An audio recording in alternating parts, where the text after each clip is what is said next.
Unaweza ukaenda Toyota Harrier kwa siku moja tu ambao utaamua kutumia shilingi 500 yako vizuri. Nimeupokea kwa furaha kubwa zaidi. Seven Fruit ndio mchezo wangu mama na upenda kucheza sana. pmb.co.tz ili uweze kuingia kwenye kinyang'anyiro na kwenye familia. Mandanji hoye!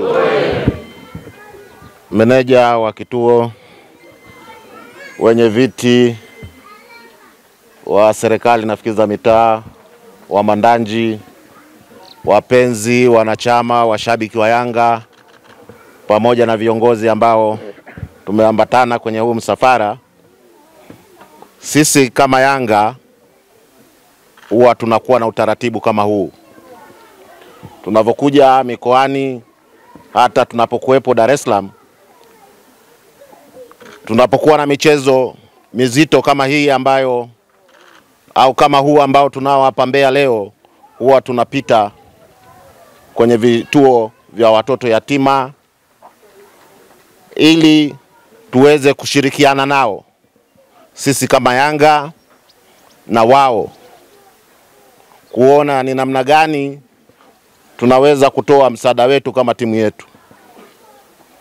Kwa hiyo leo tuko hapa Mbeya, tumefanikiwa kuja kwenye kituo hiki cha Mandanji, na kama meneja wa kituo alivyosema, hii sio mara ya kwanza kwa Yanga kufika hapa, huwa wanafikaga. Lakini sisi ambao tuko mbali na Mbeya, na sisi tumeona kwamba tuje na sisi tuweze kushiriki na watu wa Mandanji ili kutoa kile ambacho Yanga wanacho. Na utaratibu wetu kutembelea vituo kama hivi, kama alivyosema msemaji wetu wa klabu, huwa tunafanya ushirikiano. Tuna mshirika mwenza kwenye kutoa misaada kama hii ambaye anaitwa GSM Foundation. Huwa tunashirikiana naye kwenye kufanya majukumu kama haya. Kwa hiyo tumesikia risala yako dada yangu, na mratibu wa hizi shughuli yuko hapa. Nafikiri na yeye amesikia risala zako. Changamoto yenu kubwa kama ulivyosema kwenye risala yenu ni vifaa vya walemavu. Kwa hiyo mratibu wetu ambaye anaratibu shughuli hizi amepokea hiyo, na sisi kama viongozi tumepokea hiyo. Ni kuahidi tu, wakati mwingine tutakapokuwa tumekuja hapa kwenye kituo chako, basi tutajitahidi kuleta baadhi ya vifaa vya walemavu.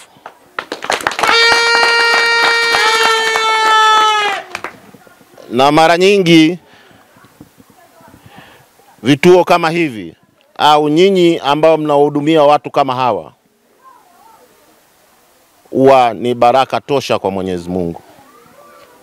Sababu unavyochukua hao watoto kuanzia, umesema kuanzia miaka 3, miaka 0. Unajua kumtunza mtoto ambaye ana umri au hana umri kabisa, mtoto mchanga, ni kazi kubwa. Hata sisi huko majumbani mwetu, au hata huko majumbani mwetu ambao watoto ambao wana baba na mama, kuanza kumlea mtoto ambaye mwenye umri wa 0 ni kazi kubwa, ni changamoto, inahitaji uvumilivu wa pande zote mbili. Sasa fikiria kwamba yule mtoto ambaye ana umri wa 0 anakuja kulelewa na mtu ambaye si baba yake wala si mama yake. Ni changamoto gani ambayo wanakutana nayo hao watu? Ni changamoto kubwa sana. Kwa hiyo sisi kama Yanga tunawaheshimu sana, na ndio maana tunakuja ili tuweze kushirikiana na nyinyi, tuone wapi kama Yanga tunaweza tukashiriki, au wapi kama Yanga tunaweza tukatoa msaada wetu,